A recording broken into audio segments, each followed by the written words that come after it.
RR versus GT. Vaibhav ఊరమ్మాస్ innings. 35 బంతుల్లో సెంచరీతో శివాలెత్తిన 14 ఏళ్ల కుర్రాడు. ఐపీఎల్ 2025లో రాజస్థాన్ రాయల్స్ ఆటగాడు వైభవ్ సూర్యవంశీ వీర ఉతుకుడు ఉతుకుతున్నాడు. జైపూర్ లో సోమవారం గుజరాత్ టైటాన్స్ తో జరుగుతున్న మ్యాచ్ లో ఆకాశమే హద్దుగా చెలరేగాడు.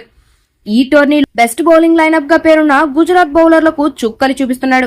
కేవలం తన 3వ మ్యాచ్ లోనే 35 బంతుల్లోనే సెంచరీ పూర్తి చేసుకుని సంచలనం సృష్టించాడు. సూర్యవంశీ ఇన్నింగ్స్ లో 7 4లతో పాటు ఏకంగా 11 సిక్సర్లున్నాయి. ఆరంభం నుంచి సూర్యవంశీ గుజరాత్ బౌలర్లను వదలలేదు. సిరాజ్ బౌలింగ్ లో సిక్సర్ ను కొట్టి దూకుడు ప్రదర్శించిన వైభవ్ ఆ తర్వాత కూడా అదే దూకుడు కొనసాగించాడు. ఇషాంత్ శర్మ వేసిన 3వ ఓవర్లో ఏకంగా 28 పరుగులు రాబట్టి ఔరా అనిపించాడు. కరీం జనతా వేసిన 10వ ఓవర్లో ఏకంగా 30 పరుగులు చేసి స్టేడియాన్ని పోరెత్తించాడు.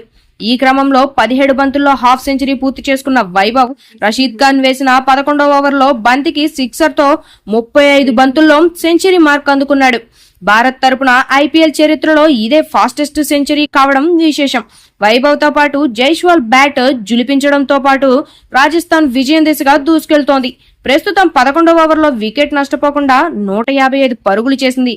క్రీజ్ లో సూర్యవంశీ 101, జైస్వాల్ 49గా ఉన్నారు. ఈ వీడియో మీకు నచ్చినట్లయితే లైక్ చేయండి, షేర్ చేయండి, సబ్స్క్రైబ్ చేయండి. Thanks for watching.